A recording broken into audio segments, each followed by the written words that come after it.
Alexander Cunningham जी ने जब भारत में उस विरासत को खोजना शुरू किया तो जगह जगह बुद्ध के अवशेष निकलने शुरू हो गए, लेकिन मिलने के बाद वहां पर भी ब्राह्मणों ने कब्जा कर लिया। अंग्रेजों से आजाद होने के तुरंत बाद 1949 में मां बोधि टेम्पल मैनेजमेंट कमेटी एक्ट 1949 ये एक्ट बनाया और उस एक्ट के अंदर यह व्यवस्था की कि इसके 8 सदस्य होंगे, 4 सदस्य ब्राह्मण होंगे, 4 सदस्य बौद्ध होंगे और उसका चेयरमैन वहां का डीएम होगा और उसमें भी यह था कि वो डीएम हिंदू होना चाहिए।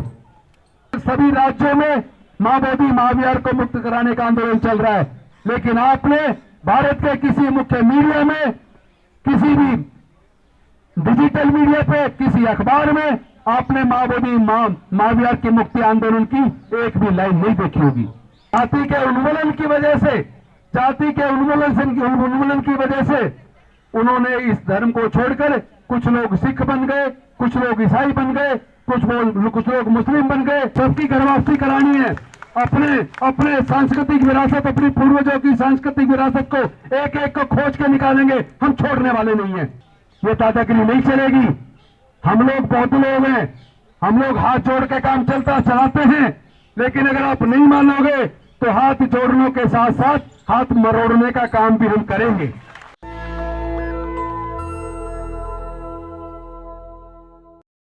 बौद्ध विरासत को खोजना शुरू किया और उस खुदाई में आप चूंकि सब जानते हैं, तथागत गौतम बुद्ध लगभग अब से 2600 साल पहले हुए और इसी महाबोधि महाविहार जहां स्थित है बौद्ध गया में, यहां उनको ज्ञान की प्राप्ति हुई थी। सम्राट अशोक ने उनकी याद में वहीं पर महाबोधि महाविहार का निर्माण कराया था, लेकिन समय के साथ साथ रेत मिट्टी चढ़ती गई और वो नीचे दब गया।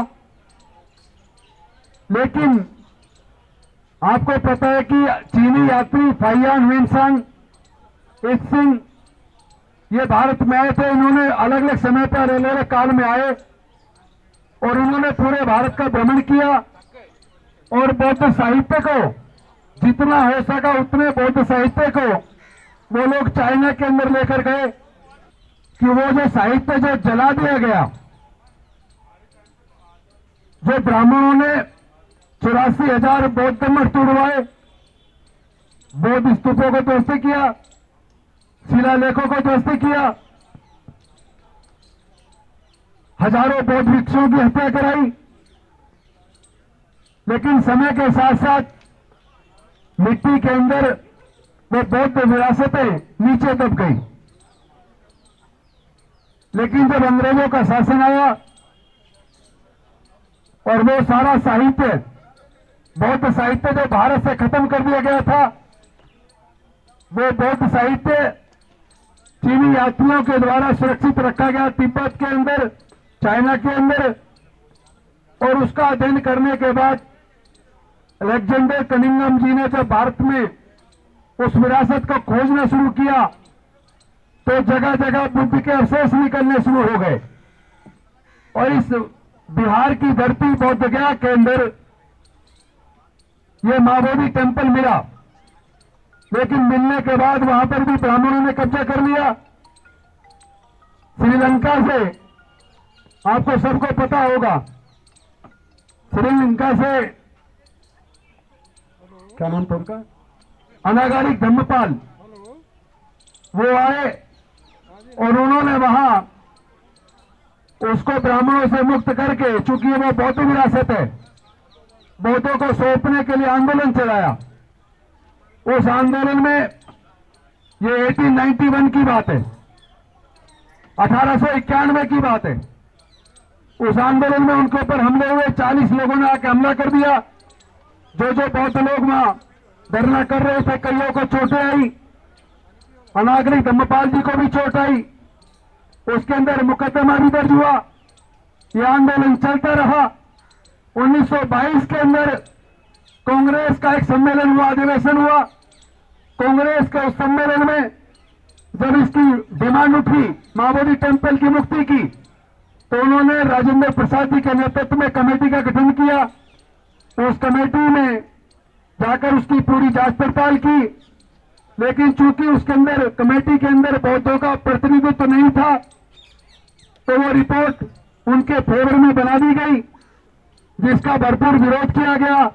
लेकिन उसके बाद भारत की सरकार ने अंग्रेजों से आजाद होने के तुरंत बाद 1949 में माओवादी टेम्पल मैनेजमेंट कमेटी एक्ट 1949 ये एक्ट बनाया, और उस एक्ट के अंदर यह व्यवस्था की कि इसके 8 सदस्य होंगे, 4 सदस्य ब्राह्मण होंगे, 4 सदस्य बौद्ध होंगे, और उसका चेयरमैन वहां का डीएम होगा, और उसमें भी यह था कि वो डीएम हिंदू होना चाहिए।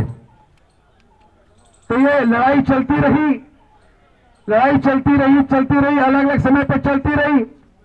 1992 में फिर ये लड़ाई बहुत बड़ी हो गई, और इसी जंतर मंतर पर जापान के भिक्खु बनते सुरई ससाई जी, जो नागपुर के अंदर इंदौरा में बौद्ध विहार में है, अब काफी वृद्ध हो गए हैं, उन्होंने 1992 में बहुत बड़ा आंदोलन दिल्ली के अंदर चलाया, और हम लोग उस आंदोलन में लगातार शरीक रहे। 6-7 महीने तक यह धरना चलता रहा, और उस वक्त लालू प्रसाद यादव मुख्यमंत्री हुआ करते थे बिहार के, वो भी यहां धरना स्थल पर आए, और उन्होंने भी प्रॉमिस किया कि हम इसका समाधान करेंगे। इस लंबे आंदोलन के बाद हुआ ये कि उसमें 4 जो बौद्ध भिक्खु, जो बौद्ध लोग मेंबर थे, तो जो आंदोलन कर रहे थे उनमें से ही 4 बौद्ध भिक्षुओं को उसमें सदस्य बना दिया गया, और बनते सुरई ससाई जी को अल्पसंख्यक आयोग का मेंबर बना दिया गया, और इन लोगों को प्रॉमिस किया कि हम धीरे धीरे इसका समाधान करेंगे। तो जिन बौद्ध भिक्षुओं को मेंबर बनाया, या वहां सेक्रेटरी बनाया, या अल्पसंख्यक आयोग का मेंबर बनाया, उन सबके साथ भी धोखा हुआ। मैं नहीं चाहूंगा इस बारे में यहां कोई बात हो कि पैसे का गबन क्या हुआ क्या नहीं हुआ, क्योंकि जितने भी आंदोलन चलते हैं उन आंदोलन में एक आध आदमी खराब हो सकता है, उसका जिक्र करके हम अपने आंदोलन को खराब नहीं कह सकते। आंदोलन कभी खराब नहीं होता, आंदोलन कुर्बानी मांगता है। उस आंदोलन में भी कुर्बानी दी गई है, लंबे समय तक आंदोलन चला है, और उसके बाद बनते सुरई ससाई जी ने सुप्रीम कोर्ट में केस डाला। आज तक केस डिसाइड नहीं हो पाया। इसी दौरान एक आईएएस ऑफिसर थे दार्जिलिंग से, उन्होंने सन 2012 में माननीय सर्वोच्च न्यायालय के अंदर एक केस डाला माओवादी टेम्पल को मुक्त कराने का, और बुद्धिस्ट माओवादी महाविहार मैनेजमेंट कमेटी एक्ट 1949 एक्ट को निरस्त कराने का उन्होंने केस डाला। लेकिन सर्वोच्च न्यायालय ने 2018 में उस केस को यह कह के रद्द कर दिया, चूंकि ये मसला बिहार की सरकार का बनता है, बिहार की राज्य की विधानसभा का बनता है, तो आप इस अपनी मांग को लेकर बिहार की सरकार के पास जाइए, और वही आपकी समस्या का समाधान करेंगे।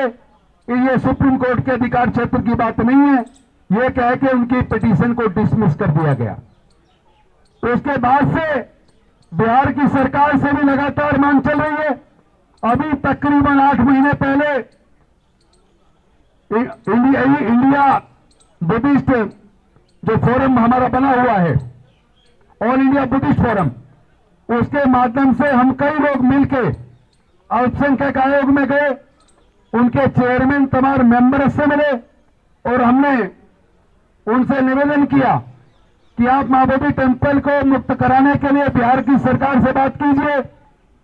उनके चेयरमैन ने हमें प्रॉमिस किया कि हम वहीं पे बिहार की सरकार से मिलेंगे और मीटिंग कराएंगे, और वहां वो गए भी, मीटिंग भी कराई।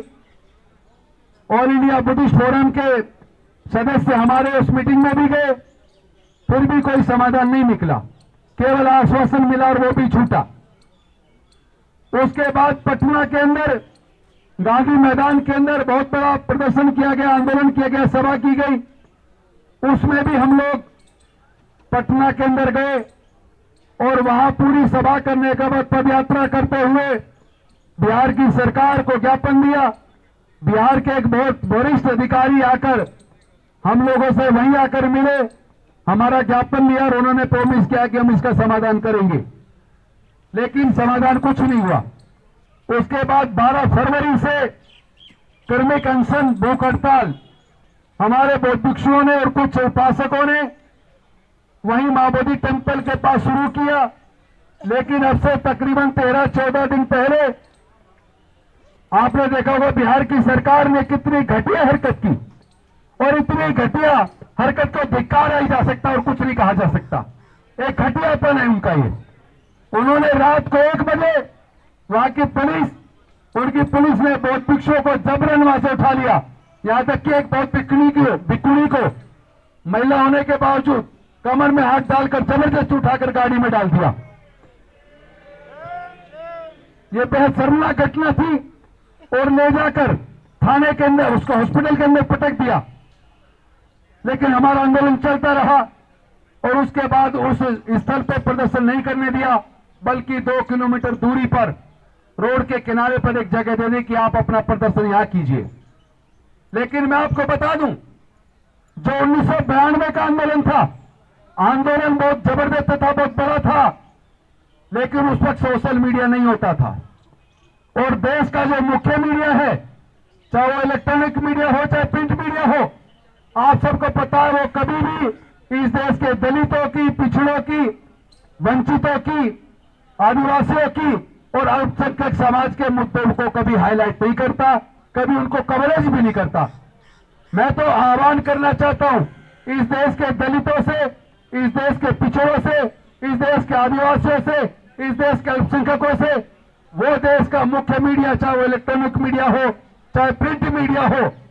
अभी आपने देखा होगा 3 दिन पहले कैलिफोर्निया के अंदर तो गुजराती समाज के लोगों का वहां पर एक मंदिर है, उस मंदिर में बेइज्जती की गई, तो यहां पूरे भारत के मीडिया ने उसको कवर किया, अखबारों में छापा। उस दिन भी मैंने फेसबुक लाइव किया था कि अगर कैलिफोर्निया के अंदर गुजरातियों के मंदिर के अंदर अगर अपवित्र उसको किया गया तो वो गलत किया। किसी को हक नहीं है किसी दूसरे के धार्मिक स्थल पर जाकर कुछ भी गलत कार्य करने का, और उसकी भर्त्सना होनी चाहिए, कानून से मांग की जानी चाहिए दोषियों को सजा देने की। लेकिन ये कैसा मीडिया है कि कैलिफोर्निया, अमेरिका की कैलिफोर्निया के अंदर मंदिर में हुई घटना को आप कवर कर रहे हो, और यहां हमारे पूरे दुनिया के बौद्धों को आस्था का केंद्र मां बोधि महाविहार, जहां तथागत बुद्ध को ज्ञान की प्राप्ति हुई थी, उसका आंदोलन पूरे देश में चल रहा है। अमेरिका के अंदर, इंग्लैंड के अंदर, जर्मनी के अंदर, फ्रांस के अंदर, तमाम देशों में भी बौद्ध लोगों ने, अम्बेडकरवादियों ने मां बोधि टेम्पल की मुक्ति का आंदोलन वहां किया है। और भारत के कोने कोने में, चूंकि आप सोशल मीडिया से देख पा रहे होंगे, भारत के लगभग सभी राज्यों में मां बोधि महाविहार को मुक्त कराने का आंदोलन चल रहा है। लेकिन आपने भारत के किसी मुख्य मीडिया में, किसी भी डिजिटल मीडिया पे, किसी अखबार में आपने मां बोधि महाविहार की मुक्ति आंदोलन की एक भी लाइन नहीं देखी होगी। तो जो देश का मुख्य मीडिया देश के तमाम SC, ST, OBC और माइनॉरिटी के मुद्दों को दरकिनार करता, नजरअंदाज करता है, मैं मांग करता हूं पूरे देश के SC, ST, OBC माइनॉरिटी के लोगों को इस मुख्य मीडिया का बहिष्कार करो। बहिष्कार होना चाहिए कि नहीं होना चाहिए? इनके टीवी चैनलों को देखना बंद कर दो, इनके अखबारों को पढ़ना बंद कर दो।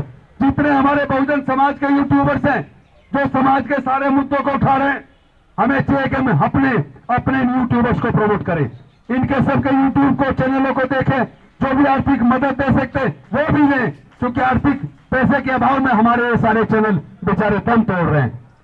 और मैं एक और बात बता दूं, और मैंने ये संकल्प भी ले लिया है, और मैंने नहीं, क्योंकि ये केवल मेरा आंदोलन नहीं है, इतिहास गवाह है, भारत में जितने अनुसूचित जाति, जनजाति और पिछड़े वर्ग के लोग हैं, वो लोग अपना इतिहास पढ़ ले, क्योंकि जो लोग अपना इतिहास नहीं जानते वो कभी इतिहास नहीं बना सकते। वो अपना इतिहास पढ़ ले, उनके पूर्वज बौद्ध थे, उनके पूर्वज बौद्ध थे, तमाम देश के दलितों के पूर्वज बौद्ध हैं, तमाम आदिवासियों के पूर्वज बौद्ध हैं, तमाम पिछड़े समाज पिछड़े वर्गों के पूर्वज बौद्ध हैं और अल्पसंख्यक समाज के भी 90% लोगों के पूर्वज बौद्ध हैं। क्योंकि उन्होंने जाति के उन्मूलन की वजह से उन्मूलन की वजह से उन्होंने इस धर्म को छोड़कर कुछ लोग सिख बन गए, कुछ लोग ईसाई बन गए, कुछ लोग मुस्लिम बन गए। तो ये सच्चाई है कि देश के अंदर 90% इतिहास गवाह है, जहां भी खुदाई होती है अखंड भारत में, म्यांमार से लेकर ईरान इराक तक जहां भी खुदाई होती है, खुदाई में केवल और केवल बुद्ध निकलते हैं, कोई दूसरा अवशेष आज तक भारत के अंदर नहीं निकला। आपको पता होगा जब अयोध्या के अंदर खुदाई हुई तो पता लगा वहां बौद्धों की साकेत नगरी थी, तमाम अवशेष बुद्ध के निकले हैं। वो अलग बात है कि सर्वोच्च न्यायालय ने बुद्ध के अवशेषों को तो दरकिनार कर दिया और कानून को और साक्ष्यों को ताक पर रखकर उन्होंने आस्था के आधार पर जजमेंट दिया। आपने देखा होगा पिछले दिनों हमारे देश के पूर्व मुख्य न्यायाधीश डीवाई चंद्रचूड़ जी का वो बयान आया था, जिसमें उन्होंने कहा था कि जब ये सुनवाई के लिए हमारे पास केस आया बाबरी मस्जिद वाला, तो मैंने भगवान के सामने में बैठ गया और मैंने उनसे सलाह ली क्या करूं। अरे भाई, तुम्हें सलाह उनसे नहीं लेनी जो है नहीं। आपको सलाह भारत का संविधान दे रहा है, आपको कानून दिया गया कि इस कानून के हिसाब से आपको जजमेंट देनी है, साक्ष्यों के आधार पर आपको जजमेंट देनी है। लेकिन भारत का अगर मुख्य न्यायाधीश साक्ष्यों को ताक पर रखकर और देश के संविधान को ताक पर रखकर अगर आस्था के ऊपर आधार पर जजमेंट देता है तो वो भी दमनकारी या न्यायकारी है, वो न्यायिक अधिकारी होने के काबिल नहीं है। ये शर्मनाक है। बेशक अगर कंटेम्प्ट ऑफ कोर्ट मेरे खिलाफ हो जाए तो मैं तैयार हूं, इसलिए तैयार हूं क्योंकि हमें शर्म आती है कि एक तरफ हम कहते कि मैं बुद्ध के देश से आया हूं, भारत बुद्ध की भूमि है, हमने दुनिया को यूं तो नहीं बुद्ध दिए। अरे अगर बुद्ध दुनिया को दिए और भारत दुनिया में बुद्ध के देश के रूप में जाना जाता है तो फिर बुद्ध की पूरे दुनिया के बौद्धों की आस्था का केंद्र महाबोधि महाविहार के अंदर उसमें 4 पंडे क्यों? और उसका जो मुख्य पुजारी है महंत वो भी ब्राह्मण और उसमें एक्ट भी लिख दिया, उसके बाद उसके बेटे, उसके बाद उसके बच्चे वही बनते रहेंगे। दादागिरी है क्या? ये दादागिरी नहीं चलेगी। हम लोग बौद्ध लोग हैं, हम लोग हाथ जोड़ के काम चलाते हैं, लेकिन अगर आप नहीं मानोगे तो हाथ जोड़ने के साथ साथ हाथ मरोड़ने का काम भी हम करेंगे। हम हाथ मरोड़ने का काम भी करेंगे और तोड़ने की जरूरत पड़ी तो हाथ को तोड़ भी देंगे।